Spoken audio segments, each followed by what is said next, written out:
Bom dia, tudo bom? Hoje é um dia muito especial para nós, né? É, Hoje é um dia em que algo nos marcou há muito tempo atrás, nós, né, os cristãos, e com certeza você deve estar pensando e já descobriu, sim, né? Hoje é o dia do Coelhinho da Páscoa. É, o Coelhinho da Páscoa que trouxe o ovo de chocolate para todos nós, não é isso? Hum, Opa, estou ouvindo aqui? Não, estou dizendo que não é isso. Não é isso. Na verdade, o Coelhinho da Páscoa é uma forma, uma tentativa de tirar, né, de descentralizar o mérito da ação, do que realmente significa é, a Páscoa para todos nós, o que ela realmente é. Né? A primeira Páscoa realizada foi um ato um ato que marcou, um ato de celebração que marca a saída, né, do povo de Israel das terras do Egito, e aquilo ali foi tão importante que virou uma marca que devia ser repetido ao longo dos anos, por todas as gerações. Tão importante que aquilo foi.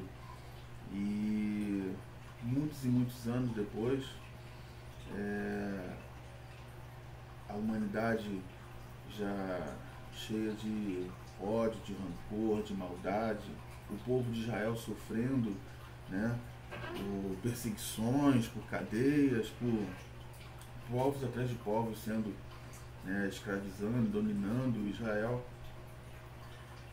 Eis que Deus quer libertar de novo o povo. Eis que Deus, na sua infinita bondade, tem a intenção de libertar de novo o povo de Israel, e não só o povo de Israel, como toda a humanidade. E aí ele faz o quê? Ele prepara uma nova Páscoa. Né? Para essa nova Páscoa é necessário um novo Cordeiro. É necessário o Cordeiro de Deus. Né?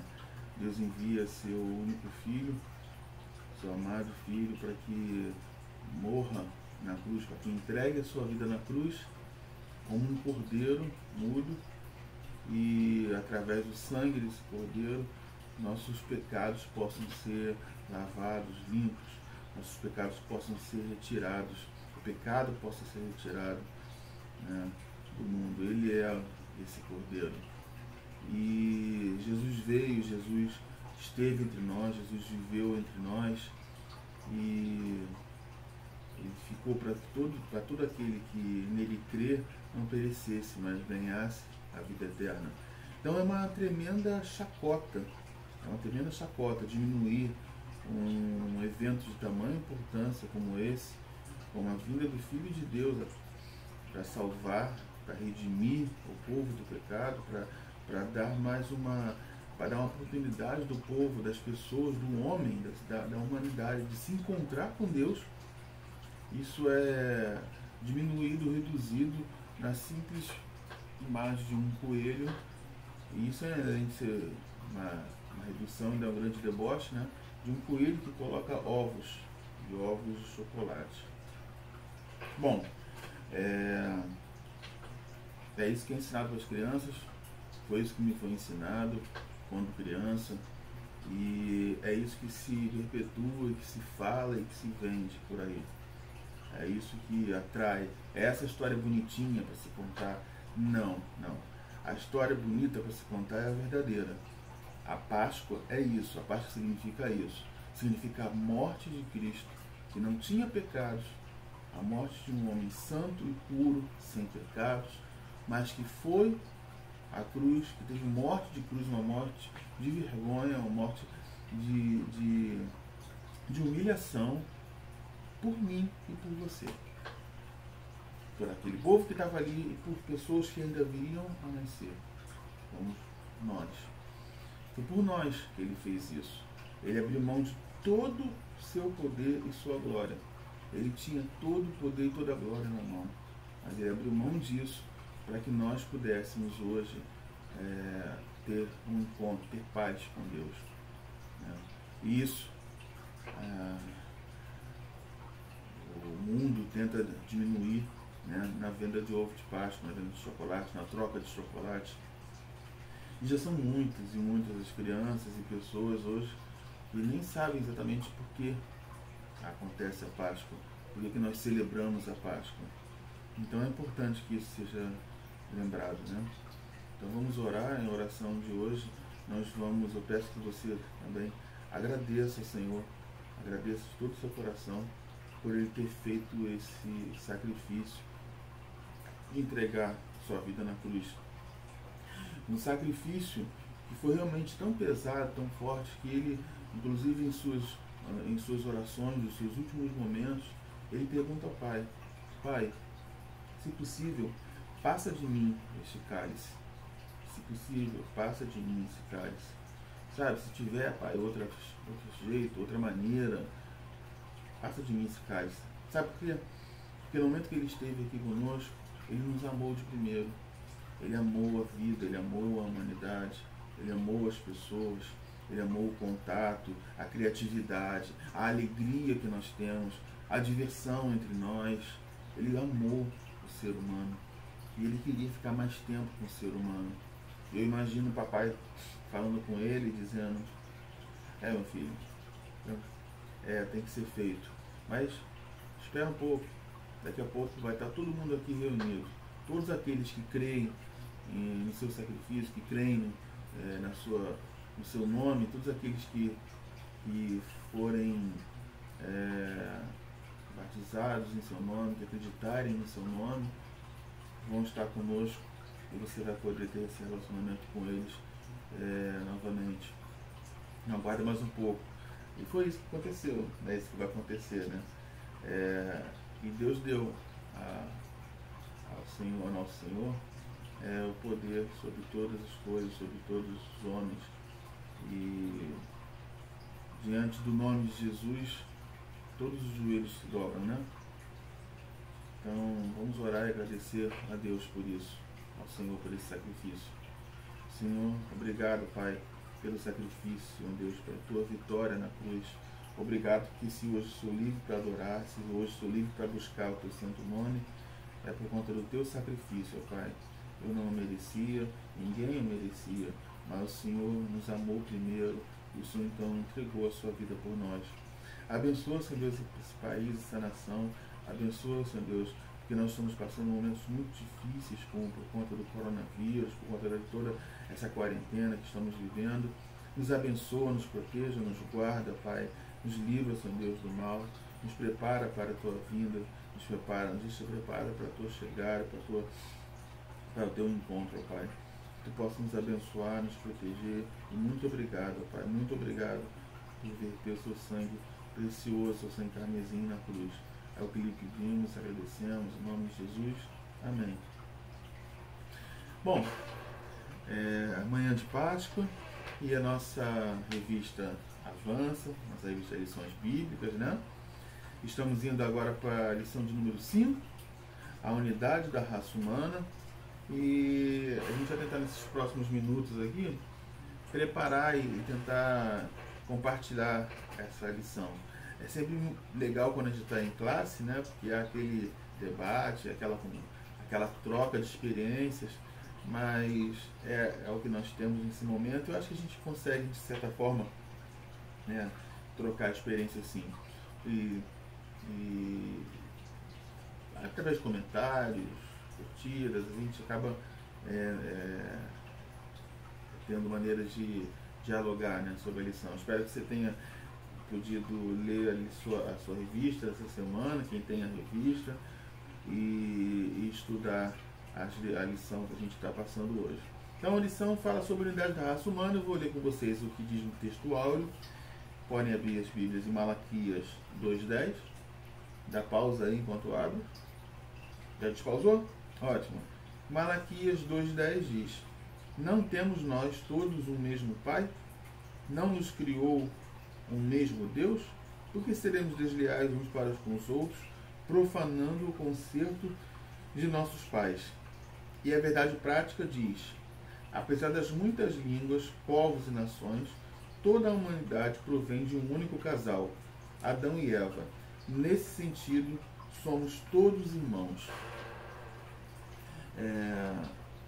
Fazer uma abertura, a verdade prática ele fecha ali dizendo, né, nesse sentido, aliás, somos todos irmãos. Quando ele está fechando esse raciocínio dessa maneira, é porque a gente, pelo menos na cultura brasileira, nós temos a mania, né, de dizer sempre a mesma coisa, né?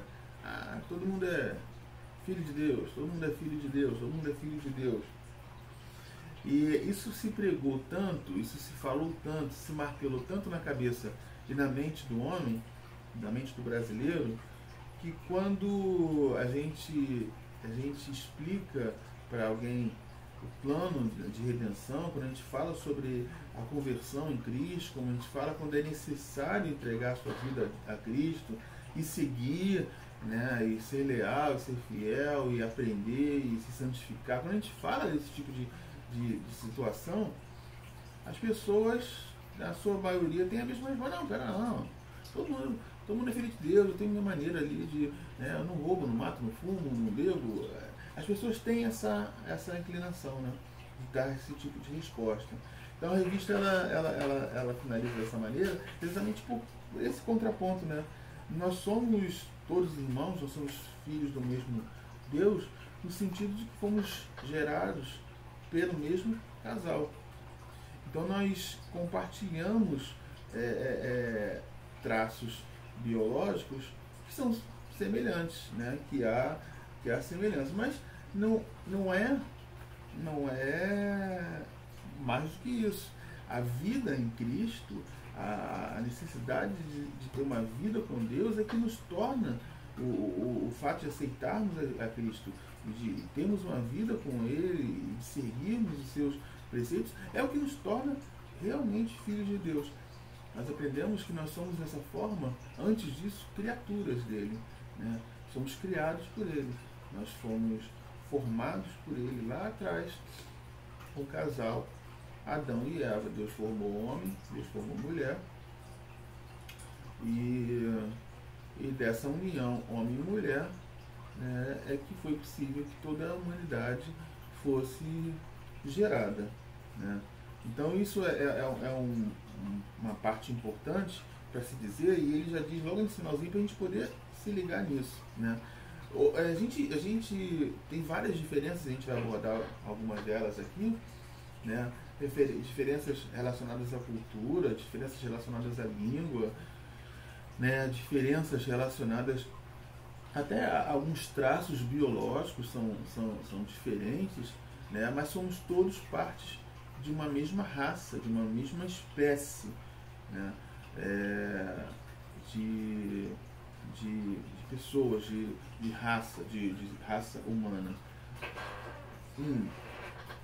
Quando a gente vem falar da origem da raça humana, a origem do ser humano, né, diz aqui na revista: embora o homem não seja divino, sua origem é inconfundivelmente divina, pois sua criação foi decretada e executada por Deus. A gente lê em Gênesis 1:26, de 26 a 30 e de 2 a 7. Portanto, o aparecimento do ser humano no universo deve ser um ato criativo do Poderoso e não um processo de evolução.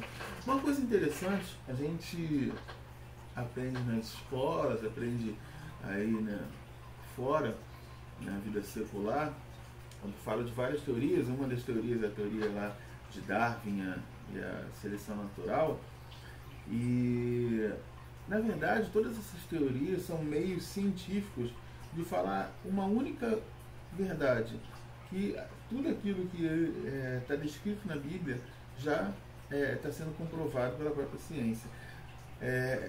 A maneira científica é só uma forma diferente de explicar isso, que acho que deve dar mais incômodo, né, na comunidade científica. E não conseguir explicar além disso, além do que já está explicado há muito tempo na Bíblia por Moisés. Eu vou fazer uma pequena leitura para vocês entenderem uma questão. A evolução é um tema, né, muito discutido nos debates sobre criação, mas a palavra evolução pode ser usada de várias formas. Se a tomamos no sentido histórico, a teoria de que tudo que existe chegou à presente condição por desenvolvimento natural, tendo tudo acontecido como resultado de causas naturais, a partir de um único, de um início rudimentar, essa teoria é refutada pelos fatos divinos revelados em Gênesis 1 e 2, que o texto declara que as plantas e os animais devem se reproduzir de acordo com a sua espécie. Mas Moisés não estabelece o quão ampla pode ser essa espécie, e não há fundamento para equipará-la com qualquer definição particular e moderna de espécie.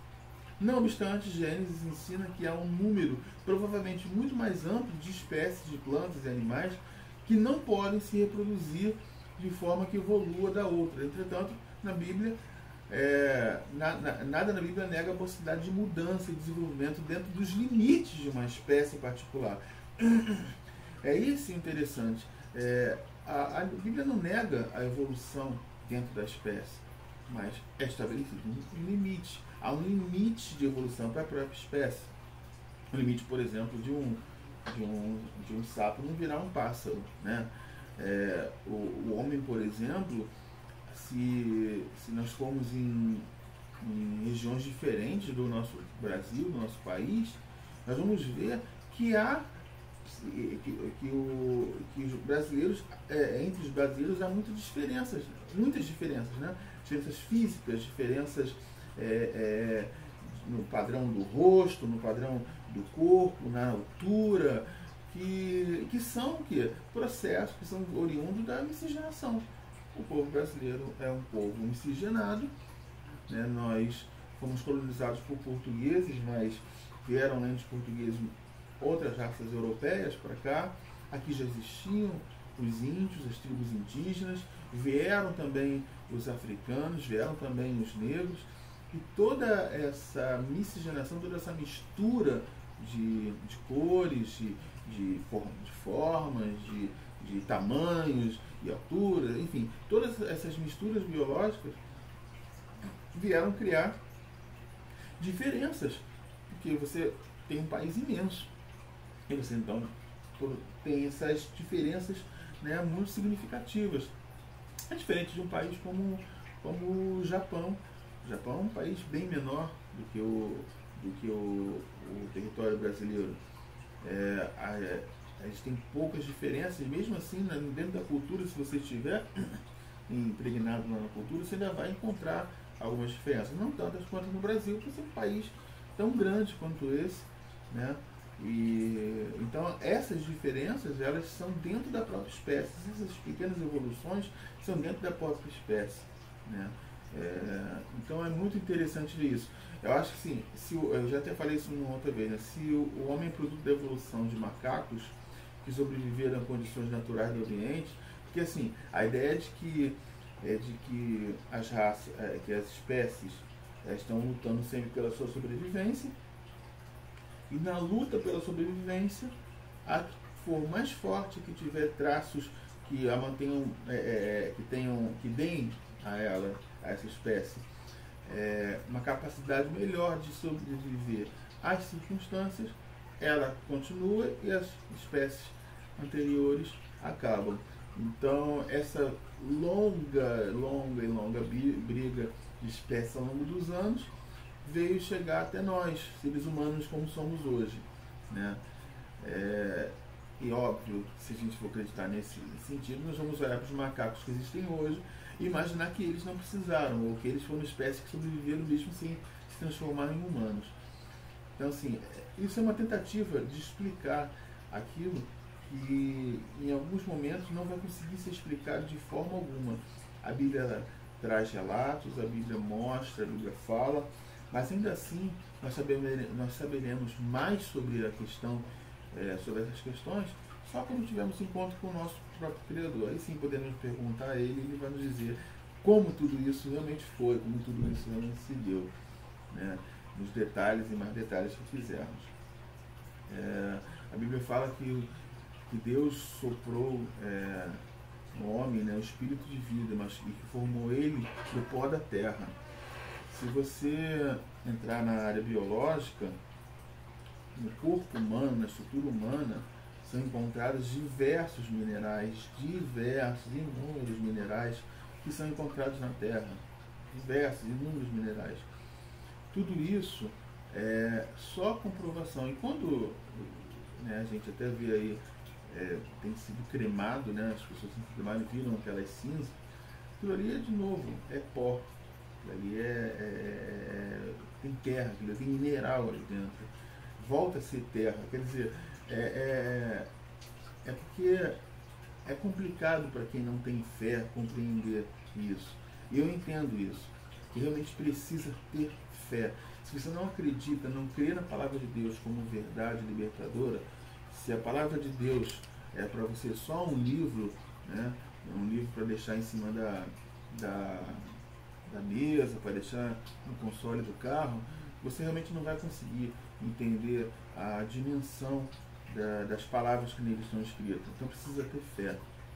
É uma necessidade. Como disse, né, o ser humano é uma só raça. Nós temos diferenças na cor de pele, na estrutura. Aliás, a própria ideia do racismo é uma ideia pecaminosa, uma ideia fora da vontade de Deus, né? Porque só há uma raça, a raça humana. A cor da pele pode diferenciar, mas a pessoa é humana. Num negro, num índio, num asiático, num europeu, não importa qual seja o ser humano, aqui nas veias está correndo sangue. E é um sangue que eu posso receber numa transfusão, sangue que eu posso doar numa transfusão, né? Tem ali as suas variações, mas cresce unha, cabelo, tudo é feito, tudo é desenvolvido de forma que um médico formado no Japão pode fazer uma cirurgia, uma intervenção em mim, porque o corpo humano que ele aprendeu no Japão é o mesmo corpo humano que eu tenho aqui no Brasil. Então a unidade da raça humana é exatamente isso. As diferenças são pequenas, mas a unidade é maior. Porque assim, nós temos diferenças ali de cor de cabelo, tipo de cabelo, cabelos mais crespos, cabelos mais lisos, cabelos encaracolados, lisos, enfim, uma infinidade de cabelos e de cor de pele, mas a raça é a mesma, a raça humana. Então a ideia de ter uma briga hoje racial, né, uma disputa hoje racial, é pecado, é fora dos planos de Deus, né, não é o que Deus queria para a humanidade. A raça humana ela também divide, mas aí vem umas questões bem interessantes, que é uma unidade psicológica, né? Nós temos uma unidade psicológica, ou seja, algo que faz alguém rir nos Estados Unidos, uma piada contada, quando interpretada, a gente consegue rir. Se a gente vê alguém rindo, a gente pode rir, a gente sabe que a pessoa, a gente sabe identificar o sorriso numa pessoa, não importa de que lugar ela seja, de que país ela seja. A gente sabe identificar quando a pessoa está triste, quando a pessoa está mentindo. Todas essas coisas, todos esses traços que nós demonstramos com o nosso rosto, com a nossa expressão corporal, elas são interpretáveis, né? Existem, sim, algumas diferenças de cultura que podem distanciar alguns momentos, né? Por exemplo, os mexicanos, eles encaram a morte de forma diferente, né? Tem dia dos mortos, é uma festa, uma celebração, quase um carnaval.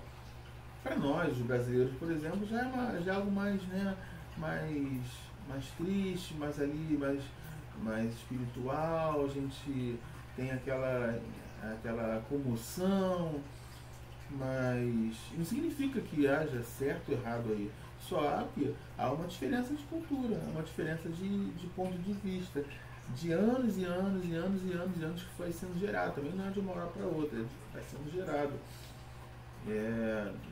nas pessoas, de pai para filho, vai passando aquilo. Mas ainda assim é uma única unidade, né, psicológica, né?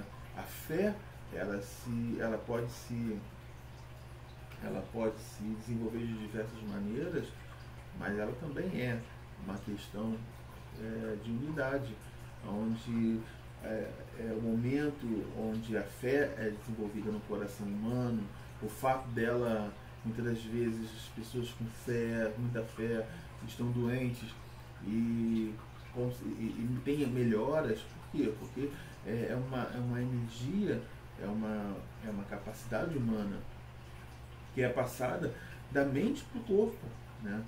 Então, isso tudo faz parte de uma mesma unidade. A gente precisa entender também que nós tínhamos uma única língua.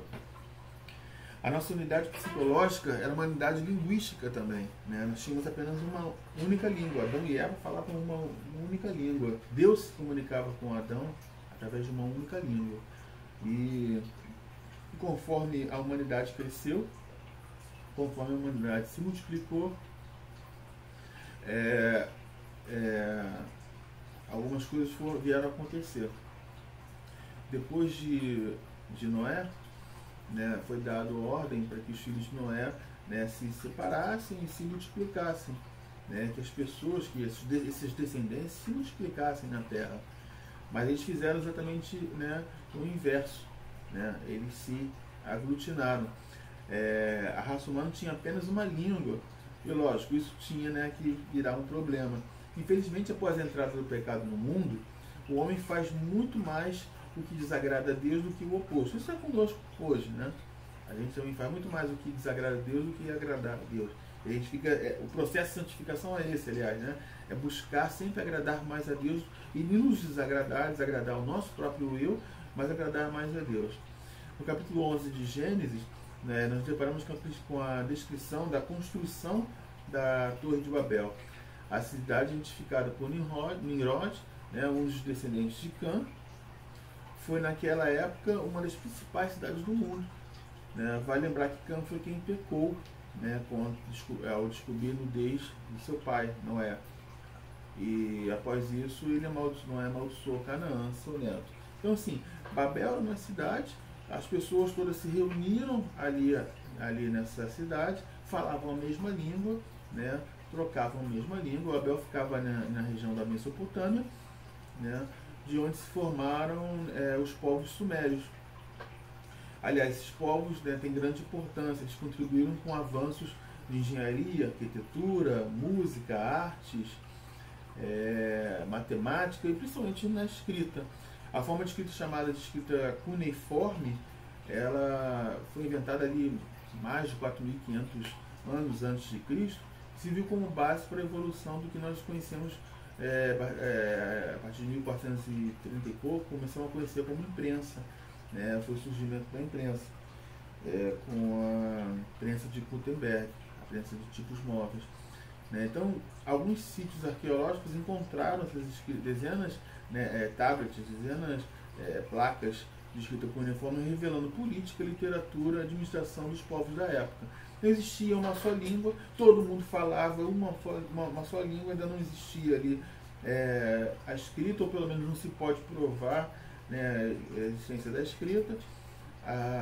Como eu disse, a primeira evidência de escrita vem aí há 4.500 anos antes de Cristo, com os povos sumérios, mas a língua era uma só e o pecado se superabundou.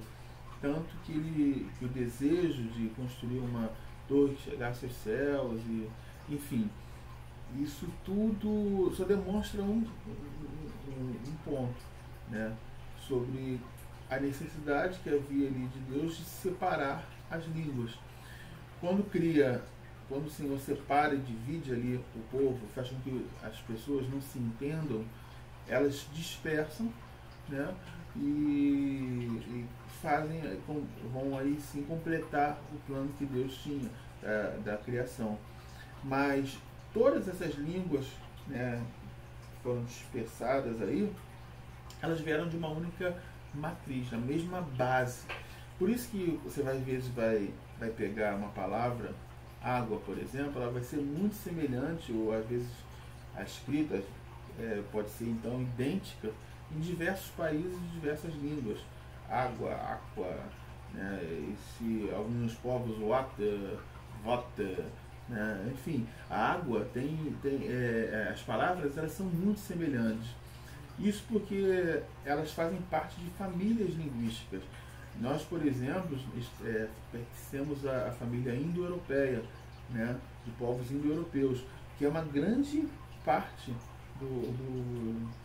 do planeta falando essa mesma divisão de idioma. Então tem diversas famílias linguísticas, mas as principais são concentradas ali em 4, 5 grandes famílias linguísticas que vão dividir esse mesmo processo de formação, né?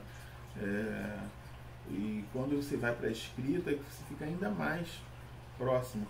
Quando nós falamos que o brasileiro, ele tem 2 idiomas, né? O português e o portunhol, né?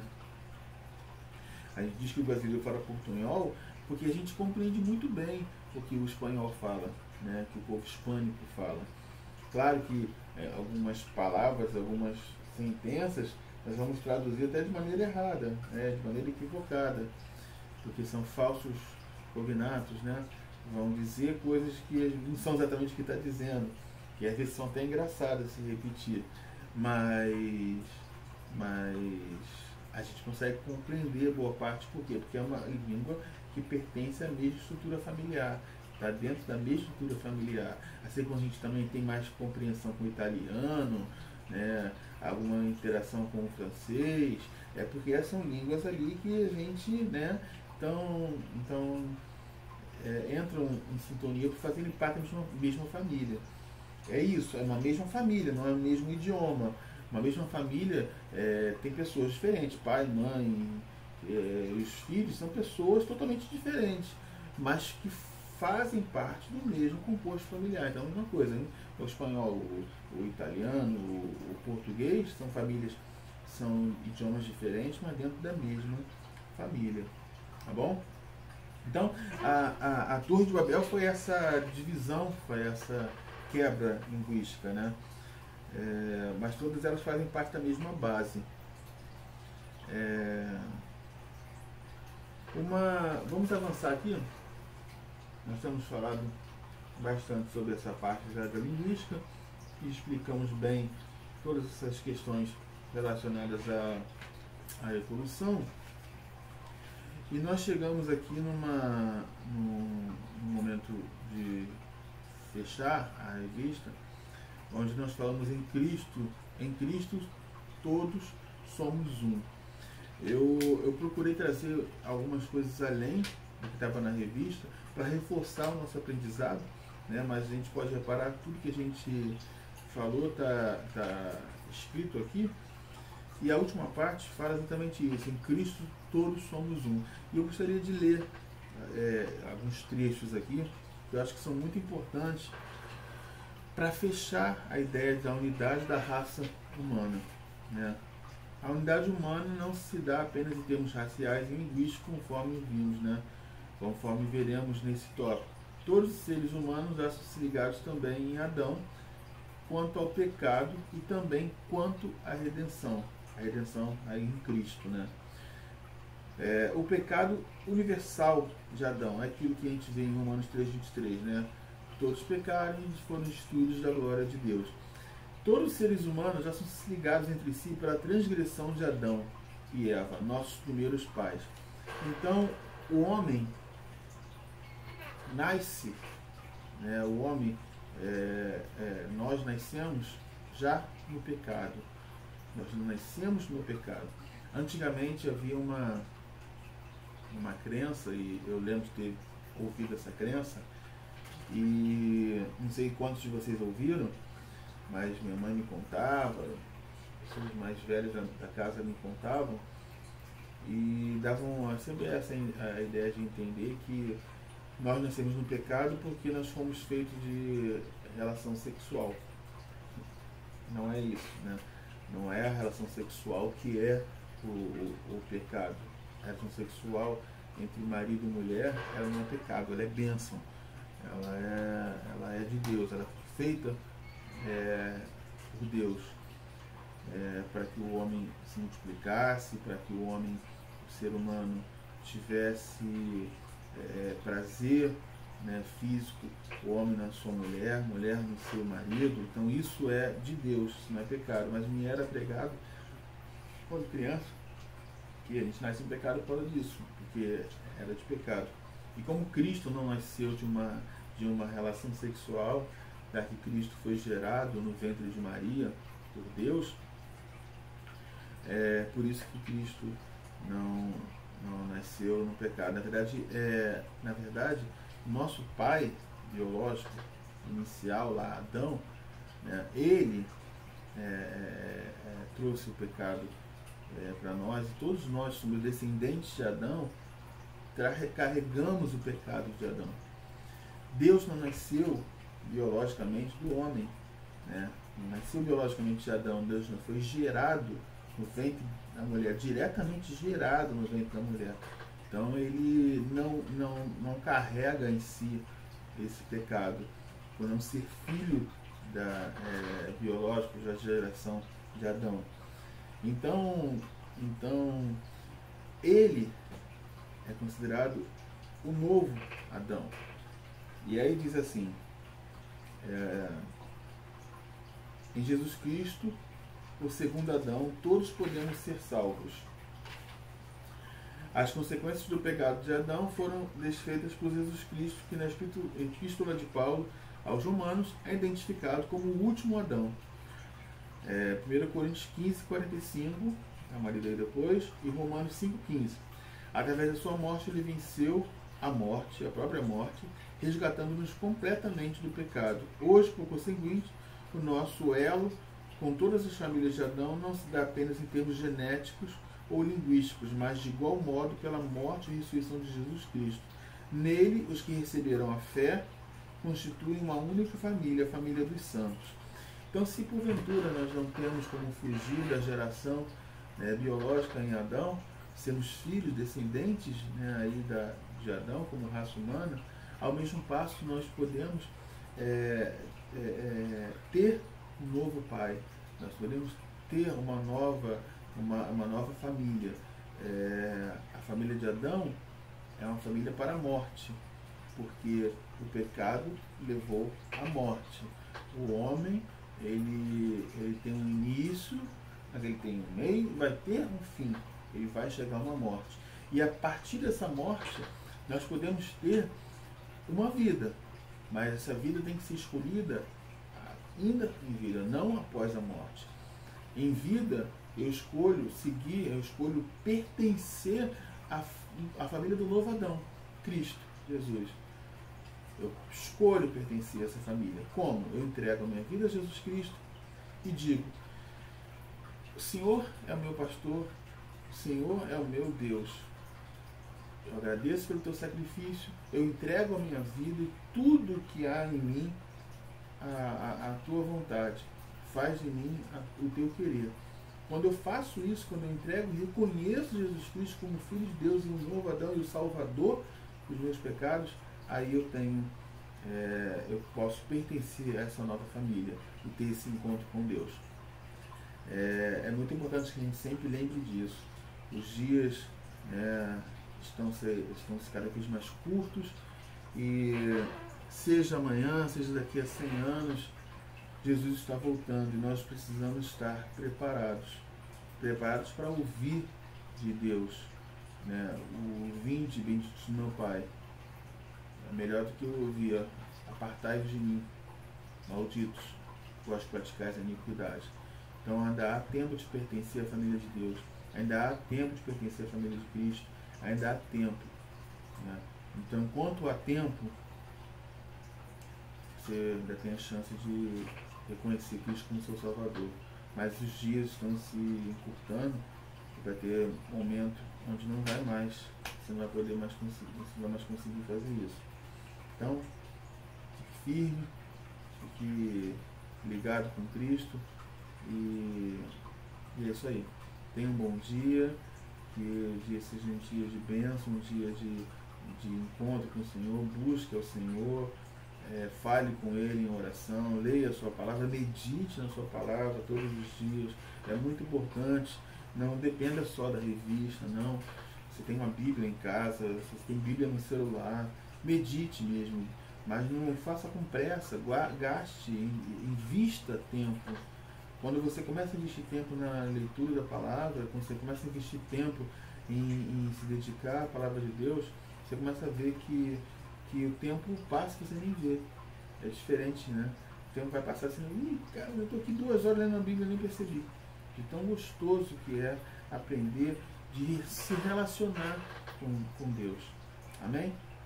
Um abraço, até a próxima aula.